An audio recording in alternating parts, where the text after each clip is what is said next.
Bismillah, alhamdulillah, wassalatu wassalamu ala rasulillah, wa ba'd, assalamualaikum warahmatullahi wabarakatuh. Itong gabi na ito ay bilang paalaala lamang sa ating lahat ang pagpasok ng huling 10 araw ng Ramadan o huling gabi ng 10 araw ng Ramadan. Itong huling mga araw na ito, Ashurul Awakhir, ay napakahalaga ito. Sapagkat dapat ay bibigyan natin ito ng panahon na kung kaya natin ay huwag na tayong matulog sa mga gabi ng huling 10 araw ng Ramadan. Dito natin ubusin ang mga oras natin, lahat ng alam natin na mga gawaing ibadah, mga pagsamba sa Allah, ta'at, mga pagsunod sa Allah, khairat, hasanat, a'mal salihah, mga gawaing mga kabutihan. Dito sa huling 10 araw ng buwan ng Ramadan. Sa mga gabi nito mga kapatid ay dito matatagpuan ang Laylatul Qadr. Laylatul Qadr. Nagkaisa ang mga ulama na matatagpuan ang Laylatul Qadr sa huling 10 araw ng buwan ng Ramadan. Na lahat ay alam natin. Yung binasa natin kanina na Suratul Qadr. Bismillahirrahmanirrahim. Inna anzalnahu fi Laylatil Qadr. Katotohanan na kami, sabi ng Allah subhanahu wa ta'ala, ay ibinaba namin ang Quran dito sa Laylatul Qadr. Ibig sabihin ay dito sa 10 araw na ito ay sa gabi nito ay dito matatagpuan kung kailan ibinaba ng Allah subhanahu wa ta'ala ang banal na Quran. Kaya tinatawag siya na Laylatul Qadr. Wa ma adraka ma Laylatul Qadr. Ano ang nakapagbabatid sa iyo, O Muhammad, kung ano ang ibig sabihin ng Laylatul Qadr? Laylatul Qadr. Lagi natin naririnig yan. Ibig sabihin ng Laylatul Qadr ay gabi ng kapasyahan. Gabi ng kapasyahan o gabi ng pagpapasya. Wa ma adraka ma Laylatul Qadr. Sabi ng Allah. Anong nakapagbabatid sa iyo? Kung ano ang ibig sabihin ng Laylatul Qadr. Laylatul Qadri khairum min alfi shahr. Ang Laylatul Qadr, ang gabing ito, gabi ng kapasyahan, ay khairum min alfi shahr. Tingnan ninyo. Mas mainam pa sa alfi shahr. Mas mainam pa sa 1,000 buwan. Khairum min alfi shahr. Ano itong 1,000 buwan? Ilang years? 83 years and 4 months. 83 years and 4 months. Ngayon, unang panahon ay may 4 na mga tao na nakilala sila sa larangan ng ibada, pagsamba sa Allah, na within 80 years ay hindi nila kailanman sinuway ang Allah subhanahu wa ta'ala. 80 years. Kaya namangha ang mga sahaba kasi paano na nila maabutan yung 80 years na yun. Karamihan sa mga sahaba, nag-Muslim sila, may edad na, yung iba matanda na, di ba? So, bagamat hindi na makaabot, hindi na nila maabutan yung 80 years na yun para gumawa sila ng ibada, mga pagsamba sa Allah subhanahu wa ta'ala. Isa yun sa dahilan bakit ibinaba itong Suratul Qadr. Inna anzalnahu fi Laylatil Qadr wa ma adraka ma Laylatul Qadr. Laylatul Qadri khairum min alfi shahr. Ang Laylatul Qadr, gabi ng kapasyahan, ay mas mainam pa sa 1,000 buwan. Ito ay tinutukoy dito yung paggawa mo ng mga kabutihan ng 1,000 buwan, 1,000 months, na gumawa ka na ng ibada, gumawa ka na ng mga kabutihan. Pero isang gabi lang na matagpuan mo itong Laylatul Qadr ay mas mainam pa doon. mas mainam pa doon ang katumbas niya. Kasi 83 years and 4 months. So, ibig sabihin, yung binigay ng Allah na namangha ang mga sahaba kasi baka hindi na nila maabutan, hindi na nila makuha yung ganong kadami na gantimpala sa dami-dami ba naman. Ang kaugalian kasi ng mga sahaba, pag yung mga kabutihan talagang sila ay nagpapaligsahan sila. Tayo naman ay hindi. Hindi. Nagpapababaan, ha? Sa umpisa ng Ramadan ay bawat isa ay halos talagang masigla, malakas na malakas, excited na excited. Pero mga ilang araw, tingnan mo.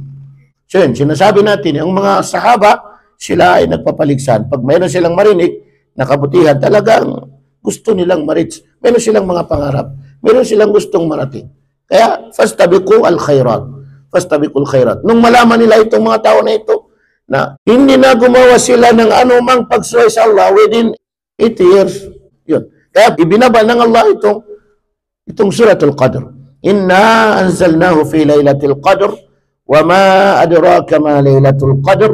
Laylatul qadri khairum min alfi shahr. Ang Laylatul Qadr ay mas mainam pa sa alfi shahr, 1,000 buwan. Tanazzalul malaika.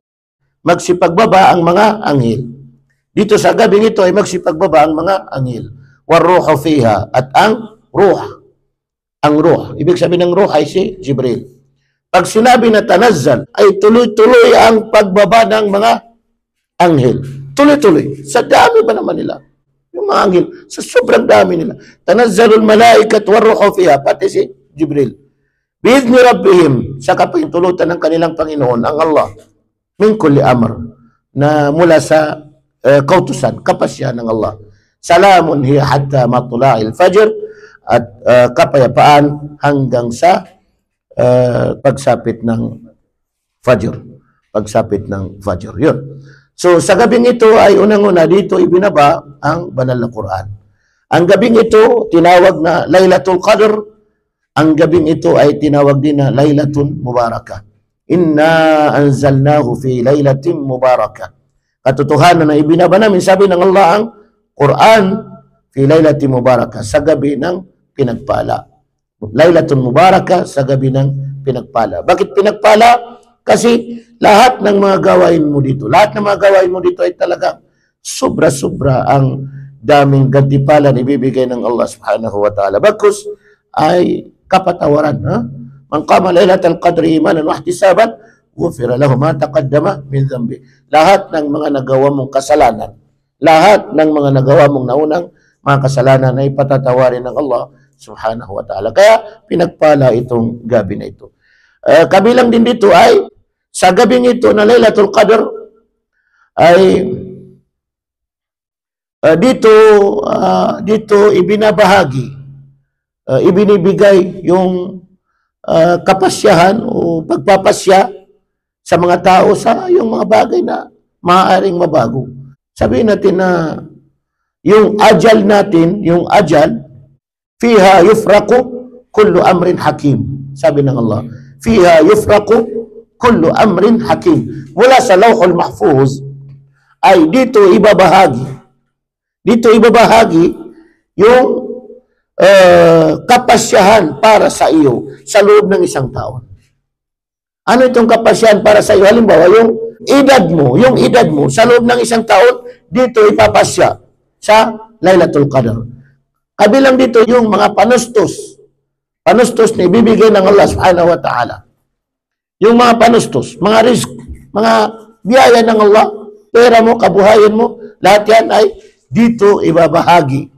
Ibabahagi, ibig sabihin, i-distribute dito sa Laylatul Qadr. Kaya napakahalaga itong Laylatul Qadr. Kaya sabayan natin ito ng ibig sabihin, panalangin sa Allah subhanahu wa ta'ala. Sa Laylatul Qadr ay kinakailangan yung paghihingi natin ng ibig sabihin, dua, panalangin sa Allah subhanahu wa ta'ala. Kahit anumang mga dua na panalangin natin. Matatagpuan ng Laylatul Qadr sa huling 10 araw ng buwan ng Ramadan. Sa ibang mga ulama ay sa mga gansal ng 10 araw. Sa ibang mga ulama ay sinabi rin na sa ika-27 malapit ang ibig sabihin ay Laylatul Qadr. Pero huwag na tayong mag-target na tatargetin natin yung 21, 23, 25, 27, 29, mga gansal, hindi na tayo matutulog, doon tayo laging magsala, magbasa. Hindi, kunin na natin itong huling 10 araw. Pagpasok nito, ang huling 10 araw ng buwan ng Ramadan, ay lagi tayong gumawa, dagdagan natin, dubli-dublihin natin ang mga ibada na ginagawa natin, pagsasala, pagbabasa ng Quran, pagintindi sa mga katuruan sa pananampalatayang Islam. Lahat ng mga kabutihan ay dubli-dublihin natin sa mga gabing ito. Si Aisha, kalugdan siya ng Allah subhanahu wa ta'ala, ay sinabi niya kay Propeta Muhammad, kung sakaling matagpuan ko ang Laylatul Qadr. Kasi kabilang sa palatandaan ng Laylatul Qadr ay maramdaman mo yung gabi na yun na talagang salam, di ba? Adun, salamun hiya hatta matla'il fajr. Yung kapayapaan, talagang kapayapaan. Hindi naman mainit, hindi naman malamig, katamtaman. Sabi ni Aisha, pag natagpuan ko itong Laylatul Qadr, ano ang dapat kong sasabihin o anong dapat kong ipagdua sa Allah subhanahu wa ta'ala?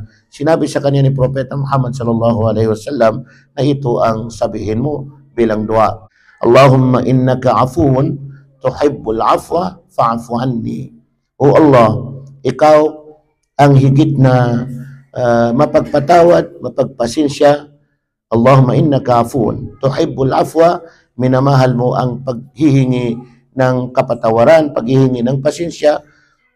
Fa'fu anni, pasensyahin mo ako, patawarin mo ako. Fa'fu anni, kung nag-isa ka lang, fa'fu anni. Kung marami kayo, ay ang sasabihin mo, fa'fu anna, fa'fu anna. Allahumma innaka afuun tuhibbul afwa fa'fu anna. Sundan niyo ako, ha? Allahumma innaka afuun tuhibbul afwa fa'fu anna. Allahumma innaka afuun tuhibbul afwa fa'fu anna. Allahumma innaka afuun tuhibbul afwa fa'fu anna. Hanggang dito na lamang. Assalamualaikum warahmatullahi wabarakatuh.